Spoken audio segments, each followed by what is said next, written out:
Welcome! In front of me I have Suunto Ocean and I'm gonna show you how to enable and how to disable the airplane mode on this watch. First, we need to open the control panel on our watch. To do it, press the lower button. And if the screen wakes up, press the lower button again to open the widgets. And here on the list of widgets, you should see one called control panel. Usually it's at the top.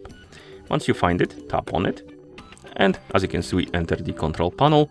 Now scroll down and find the airplane mode icon. And once you find it, you can tap on the airplane mode icon to turn it on.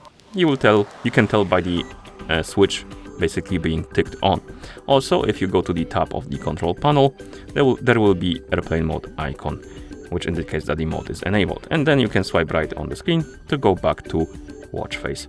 And if you want to disable the airplane mode, you need to basically open the control panel again. So press the lower button, find the control panel, tap on it, then scroll through the control panel, find the airplane mode icon, tap on it, and the switch will be ticked off and the icon from the top of the control panel will disappear, which indicates that the mode is disabled. And that's how you enable and how you disable the airplane mode on this watch. Thank you for watching. If you found this video helpful, please consider subscribing to our channel and leaving a like on the video.